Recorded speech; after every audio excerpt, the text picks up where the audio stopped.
Hey y'all, I'm here. I'm back with another video for the Real Housewives of New York. I ain't gonna lie, y'all. I'm sorry. My energy is gonna be a little bit aggravated because see, so the way that I do my reviews, if y'all don't know by now, this is like my second week, but Real Housewives of New York comes on Tuesday. Real Housewives of Beverly Hills come on Wednesday. So instead of me like doing videos right after, because I be tired and I got a lot of shit to do, I just wait till Thursday morning. I wake up and I watch both of them and then I review it. And so I'm not gonna lie, y'all. I'm a tad bit aggravated. I probably should have did the Real Housewives of Beverly Hills first because I'm very aggravated by the last 5 minutes of that show. But don't worry. After this review is up, you gonna see my Real Housewives of Beverly Hills. So excuse me if I'm a little like agitated because that shit, it bothered me. Like Sutton, we was all rooting for you. How dare you? In the words of Tyra Banks. Let's keep going. So anyway. Let's go. Real Housewives of New York episode. I do not know. It will be in the description bar. Not too sure. Let's get to it. So I'm going to be real. To be quite honest, the Real Housewives of New York and Real Housewives of Beverly Hills, it wasn't really a whole lot going on. But, you know, I'm going to give y'all something to work with. Let's go. All right. So we go back to Sonya having her drunken, you know, rant and stuff. And I stand by what I said last week, which is that it's not cute. Like, it's not even funny. It's very actually sad. So Sonya's jumping up and down and saying to Ramona, you don't talk about JP Morgan like that. You don't talk about my family like that. And Ramona says, who the fuck cares? Like, your family hasn't helped you pay your bills in years, okay? And Leah is me. Leah's like, yeah, this is true. And I'm like, yeah, these are the facts of the matter. And so Ramona ends up getting and walking out or whatever. Lou goes outside with her and Lou just, you know, starts crying a little bit. She pretty much says she has to get her stuff and like leave out the room because she don't like seeing Sonya like that because she's been there, like just going down the rabbit hole and drinking, and it's triggering. Like I said last week, I figured that's what it was gonna be, is that she's crying because you yourself don't drink and you're trying not to drink and you have to now be in front of somebody who's belligerently drunk. It's triggering. Like, shout out to Leah for Leah being able to like sit there and deal with that. But I can understand somebody who's trying to get over drink and not being able to be around some shit like that. So I get it. So, you know, even Ebony says, I think in her confessional, or I don't know if she said at the table in her confessional, but she was like, you're still holding on to the whole Morgan little situation brand or whatever, and you need to find a way to move forward. Everybody has been saying that for years. Sonya does not know how to let go of being part of the whole Morgan family and the wealth that comes with that and the access that comes with that. She's no longer married to that family. So I'm gonna tell you something right now, baby girl, listen to me. That's not your family. It is not your family anymore. It's your daughter's family, absolutely. Absolutely, but it's not your family anymore. You are not a Morgan. You are, I don't know what Sonya's real last name is, but you're not a Morgan anymore. So again, Sonya needs to go to real therapy. She needs to seek help for her to be able to get past that whole thing. She really do, which we'll talk about a little bit.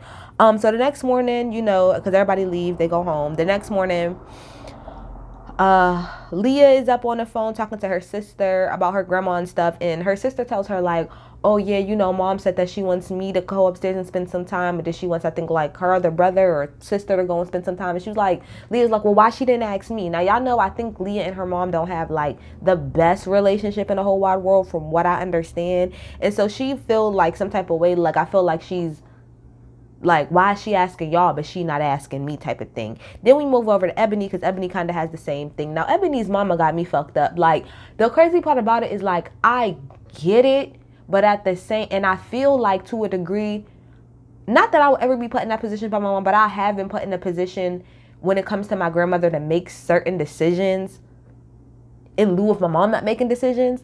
But I still think it's fucked up. Her mom is on the phone being like, because she was like, I know she's on the feeding tube and stuff, and, you know, I know that's kind of hard to deal with. And she was like, well, her mom's like, well, at the end of the day, I'm going to leave that decision up to you. I'm going to leave it up to you to do because I don't want that. I mean, at least she was honest. She's like, I don't want it on my conscience, you know, that, you know, she, like, that I, you know, that she's dead or anything like that. So I'm going to let you do that. That's really fucked up to do. That's fucked up. Even, I don't care as an adult. That is really wrong for you to say you want your child to make the decision to pull the plug on their grandmother because you don't want to have your mother's death on your conscience, that is messed up in a whole lot of ways. And I know Ebony kind of brushed it off like, oh, but it's not cool. That's fucked up to do. That's not cool at all. So it's okay for it to be on her conscience, but not on yours. You know what I mean? Like, who does that? That's weird as hell to me. Also, I want to say real fast on Ebony. Ebony, if y'all don't know, and I know a lot of y'all watching this probably have no idea what I'm talking about, but I want to touch on it really fast.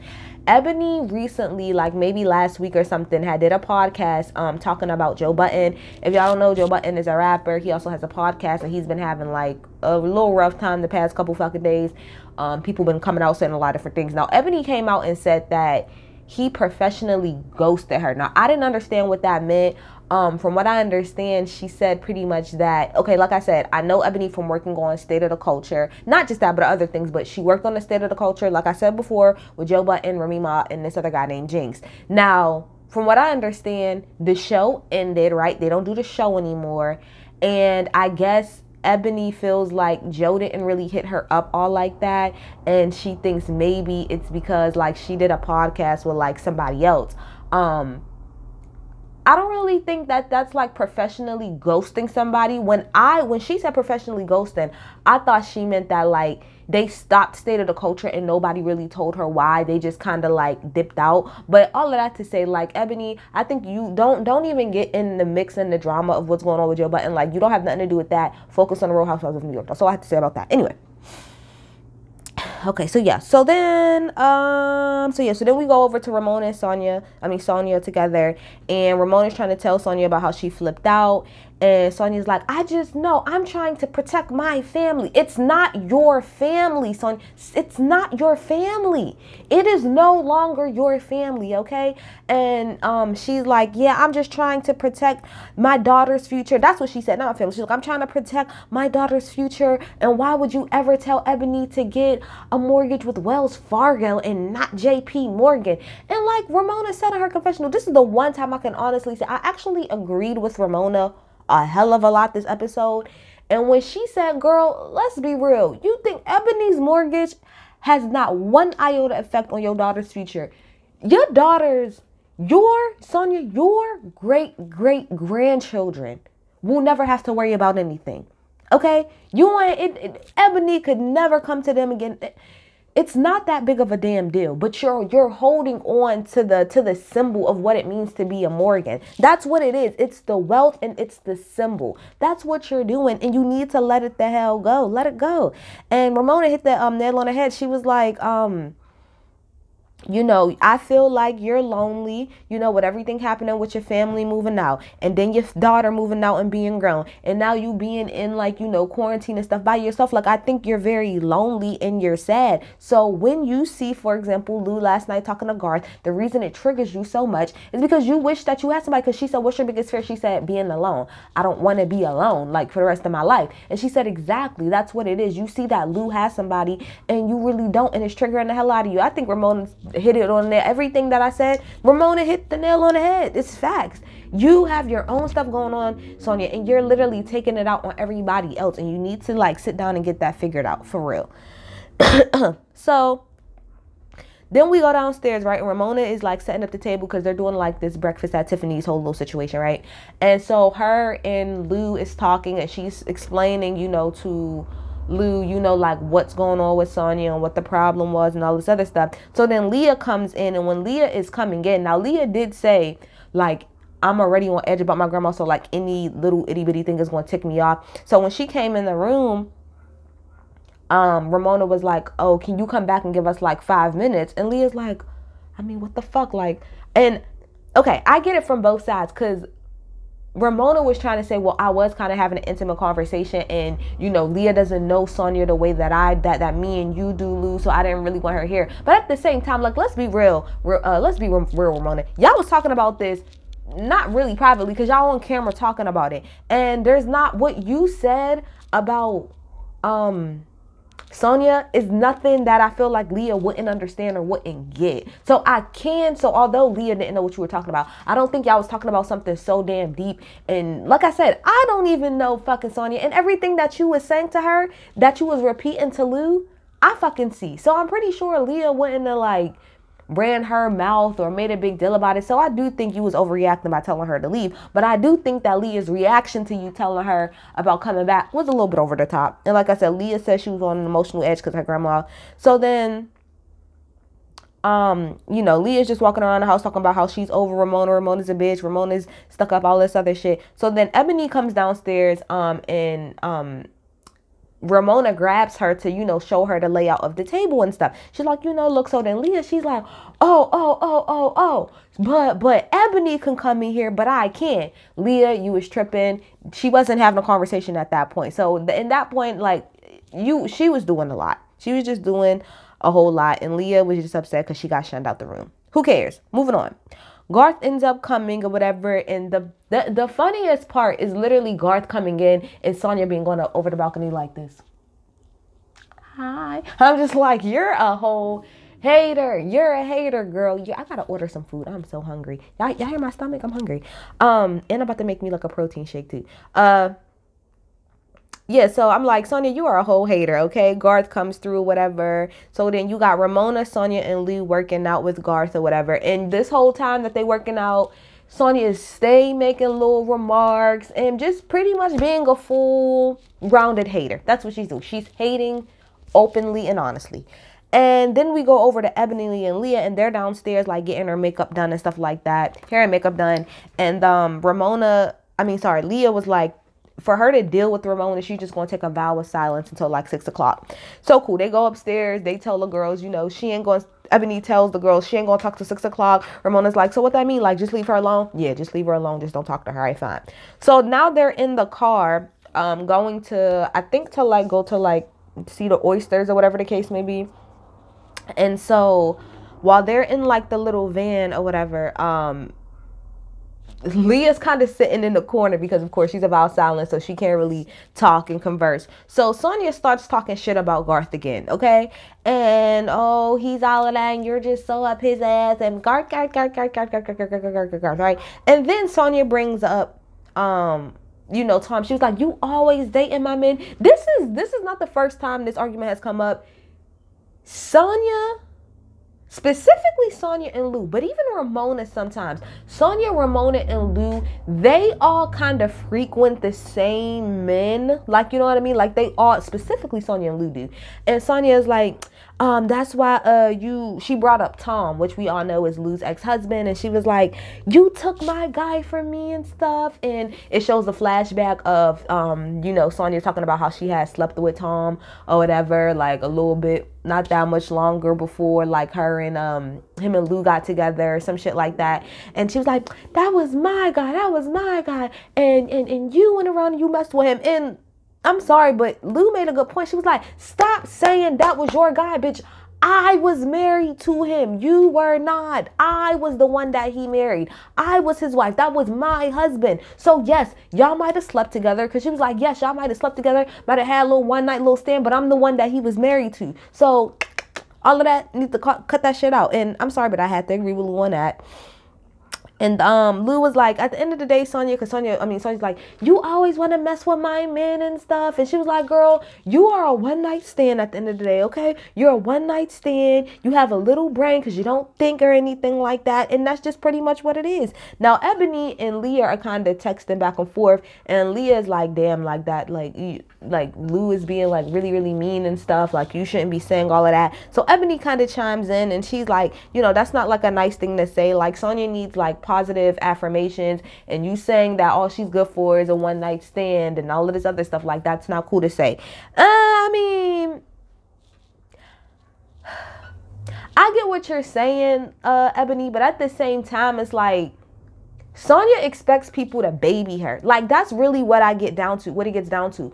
Sonya expects that she's able to say whatever the fuck she wants to say to people and nobody can say nothing back. And in all reality, Sonya started that shit and she been picking with Lou this whole damn time.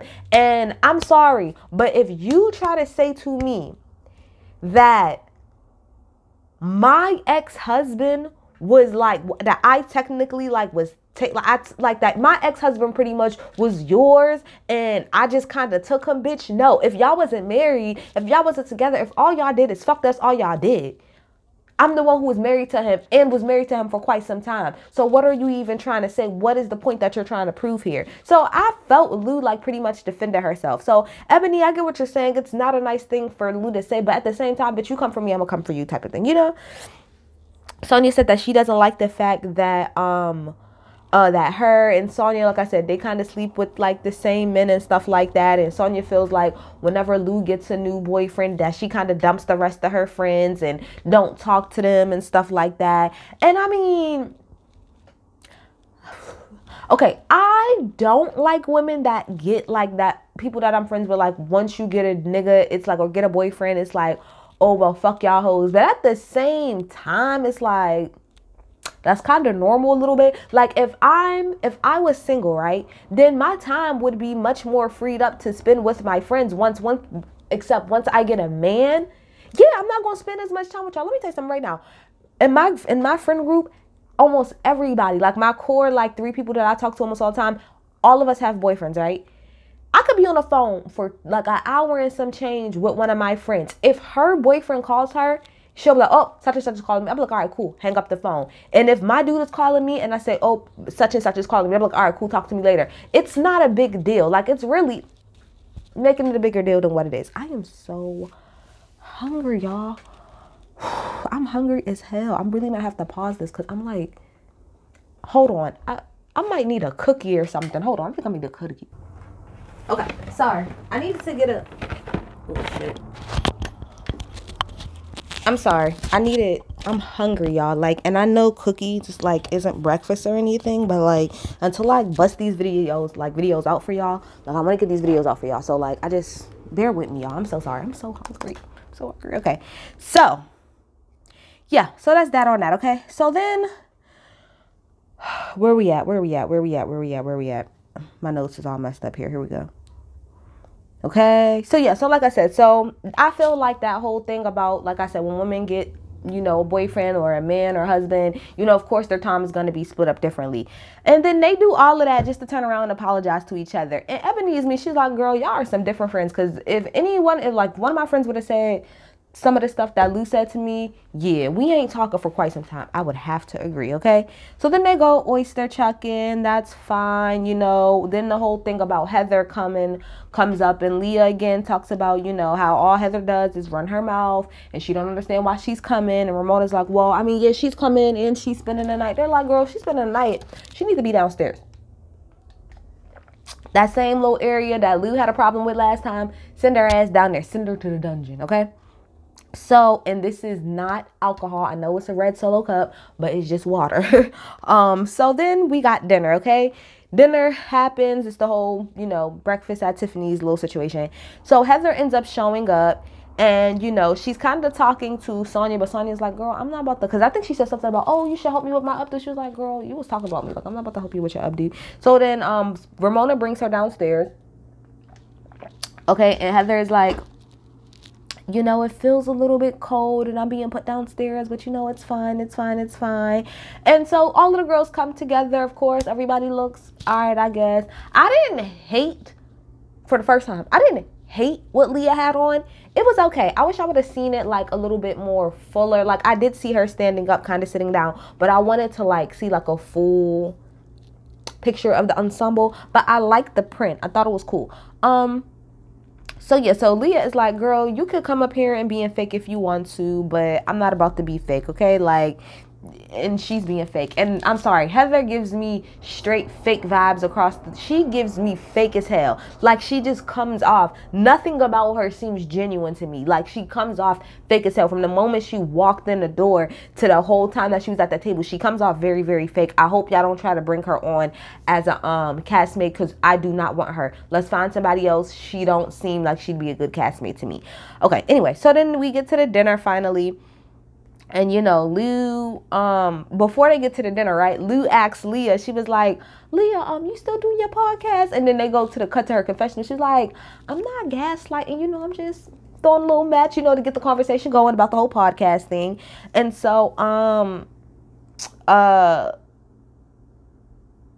when they get to the table, the whole conversation about the podcast come up again, because Heather was like, yeah, I do one. And Leah was like, okay, so Heather, what you talk about on your podcast? And she's like, oh, I just talk to people that I actually like and I want to talk to and stuff. So Leah's like, look, let's put it like this. Well, Heather, you said that Lou was doing drugs in front of you. And she's like, I never said that it was her. The headlines, because this is Heather's whole thing. It's just the headlines. It's just the headlines. And yes, headlines can be extremely misleading. But when Leah sat up there and read exactly what was said and you agreed to saying it, that is implying that Lou was doing hard drugs. That's a fact. What she read, unless it was cut up some way somehow, okay? That's what it was implying heavily. Then she reads this article that says like, oh, you know, like, or like a you know, whatever it is, headline. I don't know if it was an article, and it was like Heather pretty much saying like, oh, I don't think Lou is genuine. We were never genuine friends. I don't think she's a genuine person. And Lou was like, is that what you said? Now Heather did admit and say, okay, yeah, I did say that. But this is what makes no sense, Heather. You can't say, oh, that's just you can't say, oh yeah, I said that, but then at the same time be like, oh, but that's just a headline and that's sensationalizing things. But did you say it? Yes or no? You did, right? Okay, so then nobody's making it a bigger deal. Bitch, you sit up there and say that we friends, but then want to turn around and tell your podcast that I'm not a genuine person. How am I supposed to really be friends with you? Like, come the hell on. So then they start talking about sex and stuff, and Ramona is so offended. She's just so offended by Leah's sex conversation that she gets up and goes in the room with the guy Eli. I remember his name because that's my boyfriend's name. You know, that was serving the drinks and stuff, and Ramona is like, I'm like, girl, Ramona, we know that you're out here getting and all of that other stuff. So I don't understand, like, grow the hell up. Like, that's what everybody at the table was saying, like, girl, we're grown. Is that what we're doing? And she's talking about something. It's so not classy to talk like that. Do you see the way your friend Sonia acts? Is that classy? This is what I'm confused about. Y'all love to pick and choose. People love to pick and choose when it comes to certain things. So let me get this right. Sitting at a table, right, with grown-ass women. I mean, very grown ass women talking about sex is not classy. But the way Sonia acts on the damn regular when y'all go out is classy. And you can sit around and be around that all day. Get this shit out my face. So anyway, I mean, that was just the episode. It was pretty boring to me. This was not really a great episode. I think next episode will be much, much, much better because it's going to be a whole lot of name calling and you a hoe and girl, I'm educated more than anybody at this table. Work, Ebony. So yeah, so that's that. So this episode wasn't much. How long was this review? 22 minutes. I gave y'all more than I thought. Boom, Yahtzee. I'll be back with the Real Housewives of Beverly Hills. Boom.